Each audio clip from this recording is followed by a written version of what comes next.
Hello, everybody. My name is Kazm, Vulfhart, aka Kazm, whatever you want to call me, and welcome back to Pokemon Violet, the Bug-type Gym Leader run. We're looking for steaks.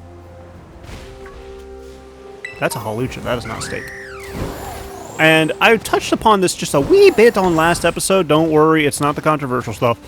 I want to talk about being a YouTuber for a little bit, if you guys don't mind.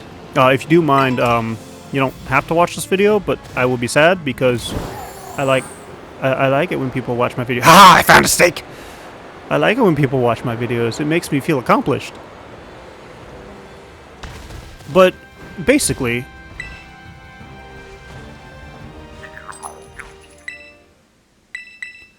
so being a YouTuber. Now, I want to clarify something. I am not monetized right now as of this video. I am not monetized. I am doing this 100% basically pro bono. I have at the moment 120 subscribers. My average view count's roughly like 50 views per 2 days. So I guess 25 a day. That one specifically fluctuates, so that's not something I can really base my numbers on. But I'm a small YouTuber. To each and every person that is viewing my videos, but is not subscribed, please subscribe. It's free, it helps out a ton, and I'm greatly appreciative. But to everyone who is subscribed to me and still watching my videos, thank you very much. It helps a lot, and I'm greatly appreciative. But what I want to talk about is that, and this is for anybody who wants to start out as a YouTuber as well. This is my experience now, while it's fresh in my head, so I'm not like looking back on this with rose-tinted glasses and being like, oh yeah, it was easy. No, it is difficult. Especially with the way I'm doing it. I'm posting a video a day, I'm working by myself, like you've all heard the story. For those of you that don't, I am a solo act. For the most part, I'm a solo act. I have help behind the scenes with some things. I have a support group that helps keep me going. That kind of stuff. That is a massive go-go. What you should watch out for as a starting YouTuber is a few things. Number one, and I'm going to say some stuff that seems contradictory to what I am doing, but just understand that what I'm doing is the way I want to do it, but what I'm about to say is the basics that I read about, and I think it works a lot for a lot of people. First and foremost, do not do YouTube without a job. Because as it stands right now, my game froze for a few seconds there. As it stands right now, I do have a job of sorts. It is a freelance job, so technically speaking, I'm working for myself, and it's not this one. It's just delivering groceries for people. It's enough to keep me going, enough to make sure I have money to pay for my stuff, all that good stuff. But the reason I say this is because YouTube, from what I understand, takes a month. So from what so basically, let me talk about YouTube Pay that I'm aware of at this point in time, and I will share videos that would probably change, like, my opinions and stuff as we go. So as it stands right now, what are you at? You are the light blue, and I have two more probably stakes to go. So I just need to find them. So, it takes about a month worth of videos. Well, not a month worth of videos. A month worth. YouTube, from what I understand, takes a month worth of your views, calculates it all out, and then pays you for that amount. If I remember correctly, it is watch time hours and ad revenue, along with any memberships that you have. Subscribers do matter, but that's more along the lines of, like, that's the point of trying to make trying to get words are escaping me right now. Consistency. It's basically like it's not exactly like this, so take what I'm about to say with a grain of salt.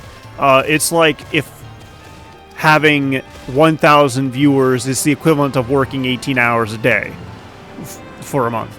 That's roughly what it is if all those viewers watch your videos beginning to end and you have ad revenue. It is a decent-ish paying rate. But it's not exactly as big as what a lot of people a lot of people will probably see it as. And the reason for that isn't because of anybody's fault. It's actually because of, like, there's more going on behind the scenes than what you realize. Something that I learned before I even started YouTube is that a lot of people who are, like, quote-unquote rich right now, the reason they're rich is because they're actually putting money... I didn't even notice you. They're putting money into stocks and stuff like that to sell and buy, not just getting money from their big corporations and stuff like that they run. There's always something going on in the background that... You're rude, and I hate you. There's always something going on in the background that helps with the money and the paying for stuff. So that's why I say, if you want to start YouTube as your career, make sure you have a decent paying job first. That way you cover your expenses while also still doing the YouTube. I sounded like a boomer there. I only make that tip because it's smart to make sure you're covered. And you should always view stuff... You should always plan for things to go wrong, but not hope they go wrong, if that makes sense. Plan for the bad stuff, pray it doesn't happen, basically. That's my first tip, and my first thing that I want to point out. Second thing, Dragonite. The second thing is Dragonite. Second thing I want to point out is that, and this is something I learned about Twitch and about YouTube. Memberships for YouTube, subscriptions for Twitch, and just the ad revenue and stuff like that. The companies will pay you once a month, and it's usually, if I'm remembering this correctly, at the end of the month. Like, you basically hit the cash out button, and then they do the calculations, and then they give you the month. Like, I give you the money, I think, like, the first of the month? I can't fully remember. I haven't gotten that far yet, so this is a speculation. But it makes sense when you think about it. The reason that it's like that is because it's a lot more of a paperwork hassle for everybody involved if it is based off of a day-to-day or week-to-week thing. To put it simply, for tax purposes, if I wanted to, like, file my taxes, it's a lot easier to file in 12 slips, 12 pay stubs, than it is to file in 52 pay stubs. So that's why I believe, if I'm remembering it correctly, YouTube and Twitch are both monthly things.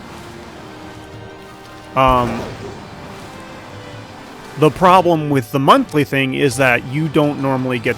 You obviously won't have that money on a weekly basis.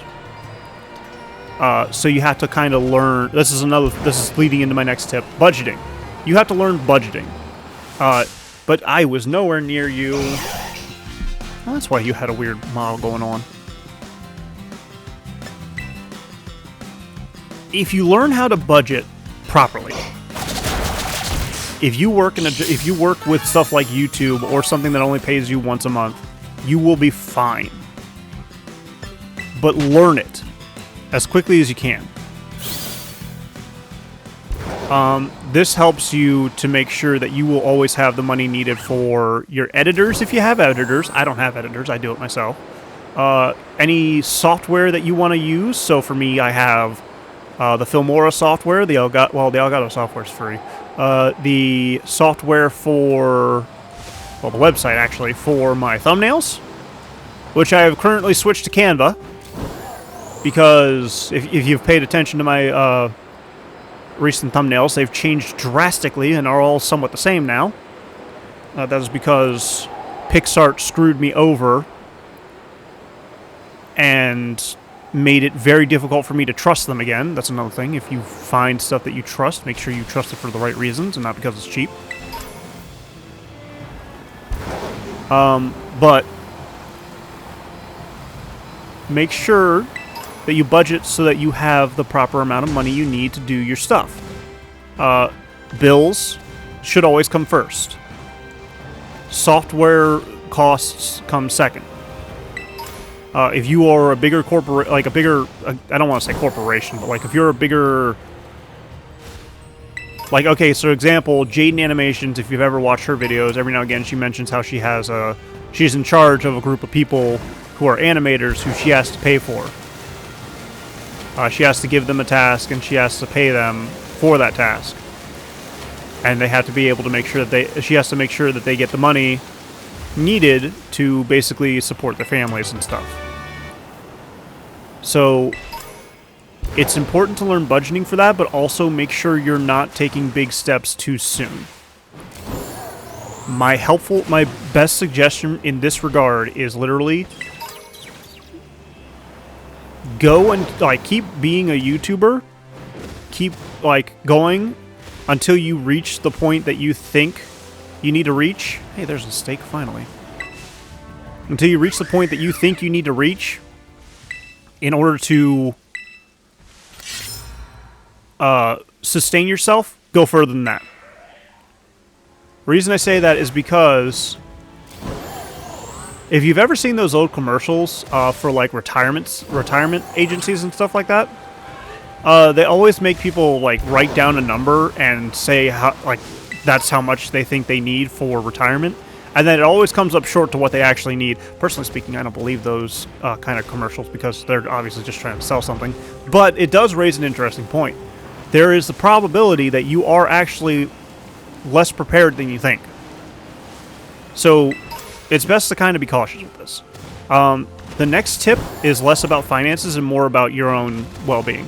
Figure out a way to do it that works well for you. For me, I record 3 to 4 videos a day, usually, because I'm trying to get a backlog going in case I get sick or something. That way I don't have to worry too much if I do get sick.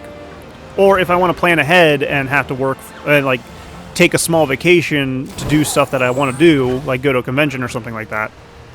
That's what I do. Like I try and prepare for it. So try and figure out a way to do it that works for you. An example. Oh no, I shouldn't be looking at that screen. I should be looking at the screen in front of me. You are not shiny. I was trying to see if you were shiny. That's why I was stalling. But some people can't do what I do, and that is fine. You should not overwork yourself at all. When I first started YouTube, I actually did have a part-time job. Actually, I had 2 part-time jobs since starting YouTube. But I have recently gone into the freelancing stuff, so I'm less stressed than I was, and I have more time to do what I want. But not everybody's going to be okay with that, and that's understandable. You don't have to follow in my footsteps. I would hope you don't follow in my footsteps. Like, be better than what you are, than what I am. Part of what... Can you climb properly? Like, I'm actually literally trying to make you climb properly, and you're not.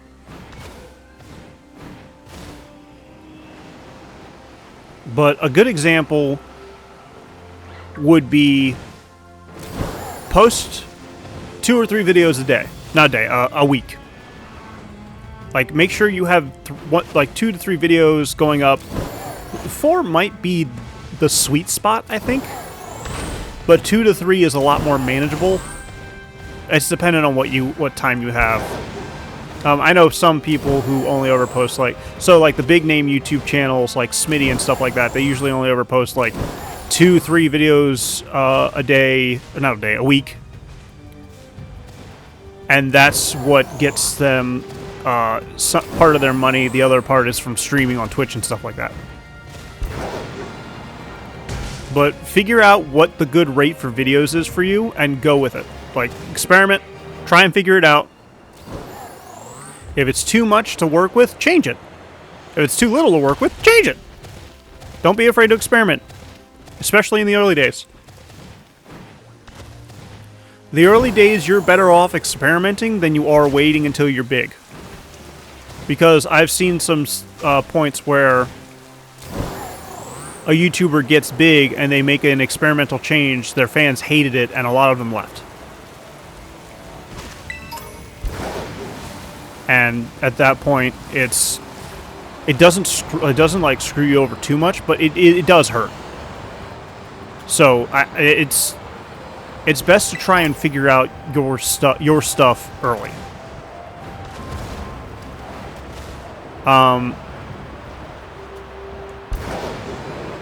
After that, best tip, figure out what videos work for you. Find the balance between your YouTube life and whatever else you got going on. If you stream on Twitch, figure out a good time to balance your recording schedule versus your streaming schedule.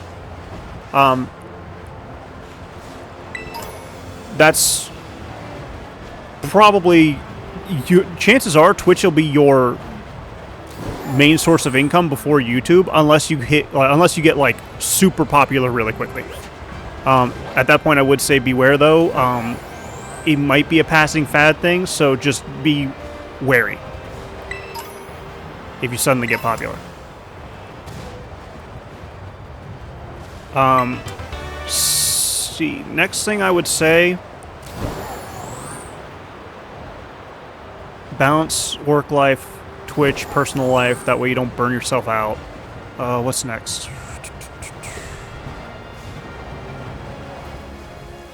Listen to your fan base, but don't let them run everything, if that makes sense. So, me and my fan base, I love them all to death, and I'm hoping they enjoy me too. We don't talk much. I don't have stuff set up to be, get proper talking and stuff like that. Part of the issue is I want to wait until I'm a little bit bigger, I have more people to interact with. Because there's this level of social anxiety I deal with on a daily basis, and new individual people are harder to deal with than a larger group of people, if that makes sense. So yeah, the reason I don't have a Discord server and stuff, it isn't because I don't like you guys, it's literally because I'm trying to work myself up to get that point. Work myself up as in, like, psych myself up to do it. I'm literally trying to kick my own ass to do it. Chances are, once I start streaming, that's probably when it'll happen. I have other logistical stuff I need to worry about on it too, so don't feel bad that I don't have... Don't be, like, sad that I don't have a server yet. It is a yet at the moment.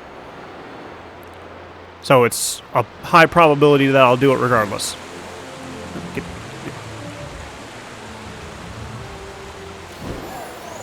That was annoying. Climb, you idiot! Any other time, you latch on without me wanting you to.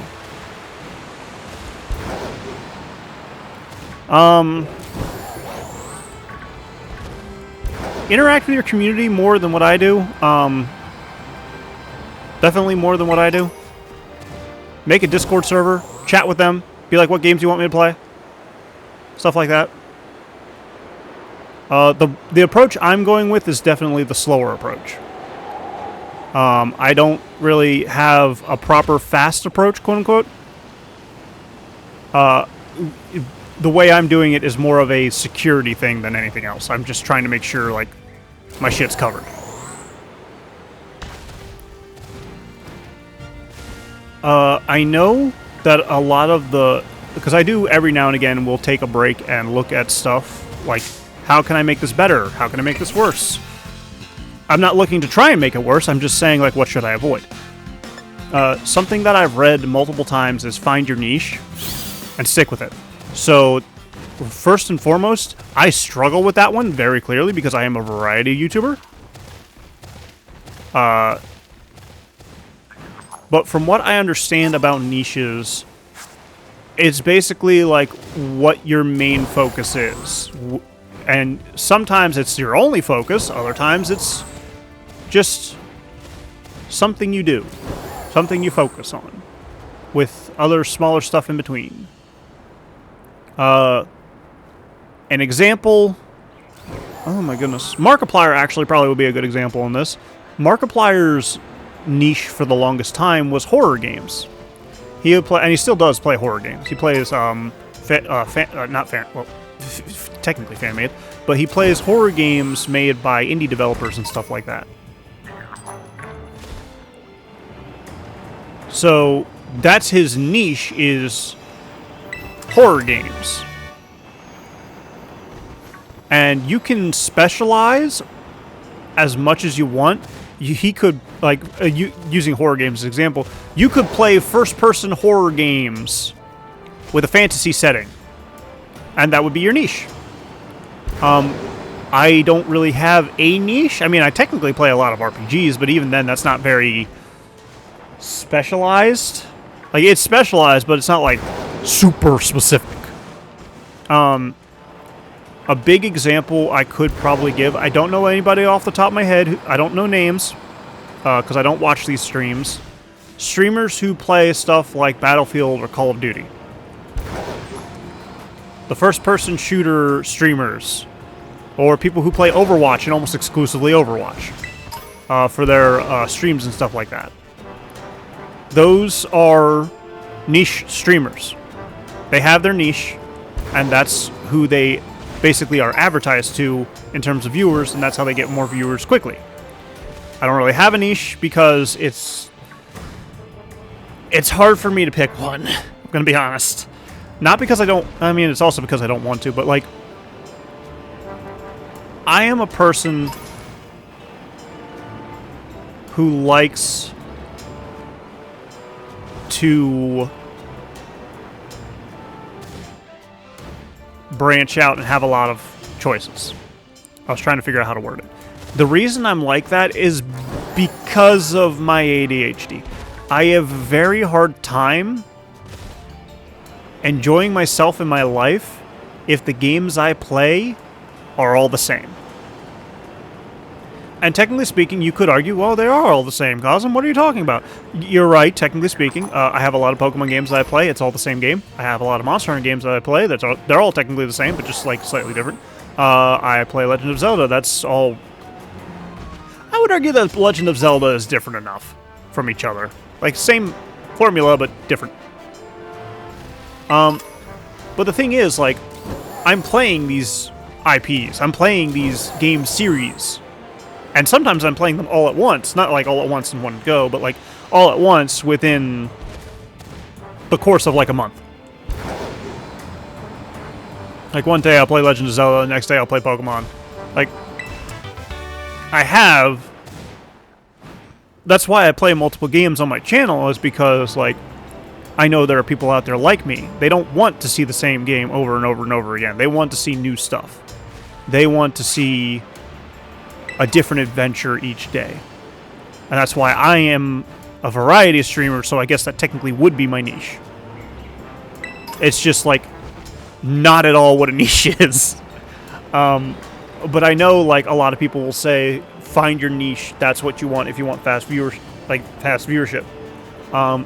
Once again, I'm fine-ish with not having a fast viewership. I would like to have more subscribers subscribe to my channel than, like, once every 2 weeks getting one person, but like, that's why I always ask you guys to share with friends and family and stuff like that. Which, if you do that, thank you very much. If you don't do that, please, I'm begging you. But that's the thing, like, it's all based on, that's another thing, like, this is the next tip I want to do. Do what you want to do. Well, I guess within reason, to be honest. But, like, do you want to be a streamer who streams only this random game that very few of your friends have ever heard of? Do it. Stream it. Record it. Post it on YouTube. if you want to post videos about games that are really bad, do it. Hell, I'm pretty sure for like 2 years, Game Grumps did that shit. Find something that you like to do and do it. That's the biggest thing. At the end of the day, you have final decision on how you want your channel to be run. And I'm not trying to be insulting to any of my viewers, but let me point this out. At the end of the day, the decision is mine. You all have a huge sway in what I decide if I were to start asking questions, but I would need to get a little bit bigger and have a little bit more time in order to do that. At the moment, I don't, because I'm trying to do something that's going to be a long-ass process. But y'all are joining me for it, so I love it.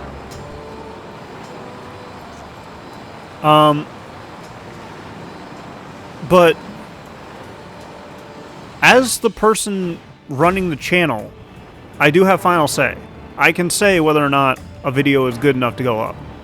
Granted, at that point, that's subjective. That is not actually, like, logical, because a lot of the times I think that a lot of the videos I make are horrible. But I still post them anyways because people have proven me otherwise. They've proven me wrong. And each and every person who's proven me wrong, thank you very much. But you are the tuber. You are the streamer. If you want to stream nothing but Valorant, stream nothing but Valorant. If you want to make a channel that's you cooking things poorly, make the videos that cook poorly. Do it. Do your thing. Go for it. And have fun with it. People are going to resonate more with your videos if you have fun with it. Unless, you know, you're a rage gamer, in which case they're going to resonate with you being angry.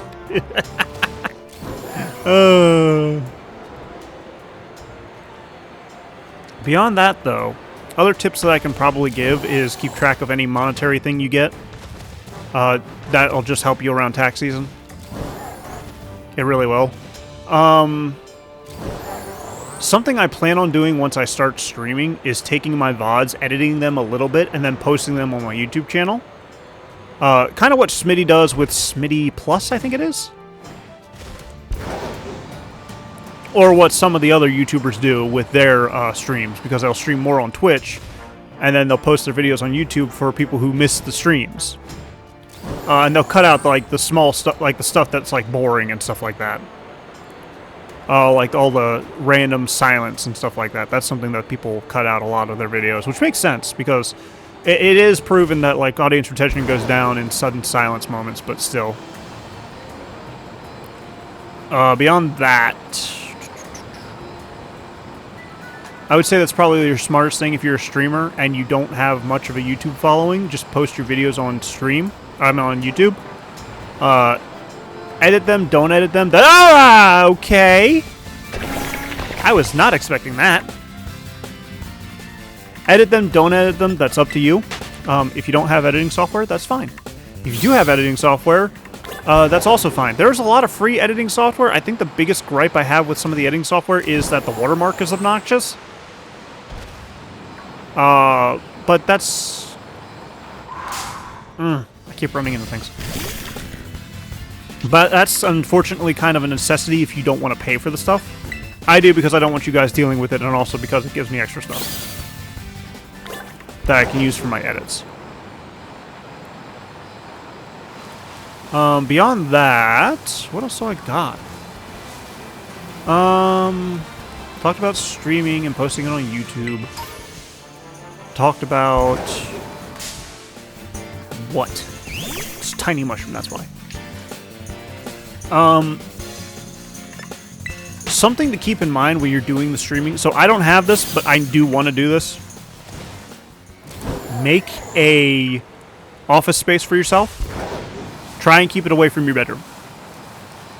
Emphasis on try. I know some people don't have space in their houses for it.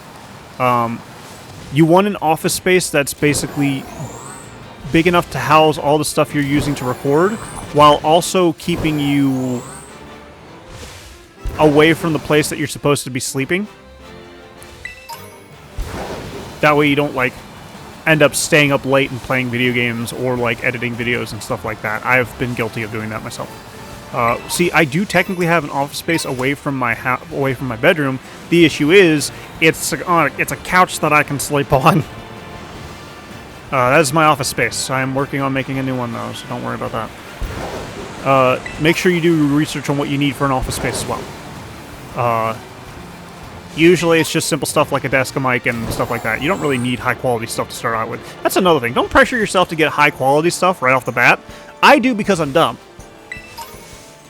But, like, start off small because you don't need the big stuff right away. The big stuff comes later once you start getting the money for it. But for now, if you're starting out as a small YouTuber like I am, just start on the small stuff. Get a decent mic, get a decent desk, get a decent computer. I would recommend trying to get 2 computers, but I know that's kind of difficult for some people. But I do recommend trying. Like, save up your money slowly and go with that. Once again, this is why getting a job first kind of helps with it. If you can get funded for it, great. You're lucky, and I am very jealous of you and angry. But good for you. Beyond that... I'm saying beyond that a lot in this episode. I wonder how long before that loses its meaning.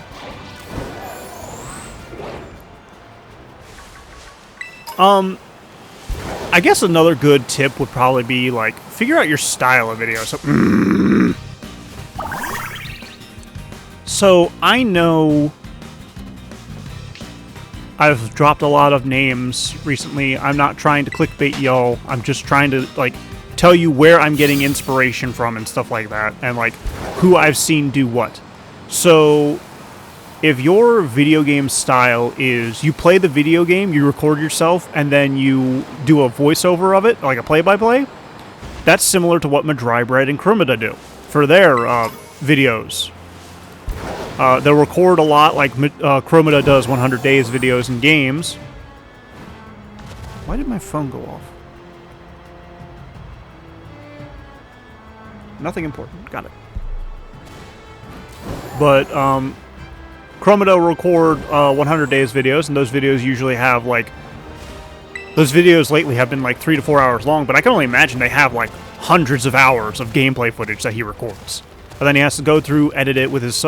He has his editors go through it. I wonder if he goes through it with his editors. I wouldn't think so. I think... Well, maybe. I don't know. If I were to get editors, I'd help them with the editing, because I'm very... Yes! Oh my goodness, this one. Please be the last one.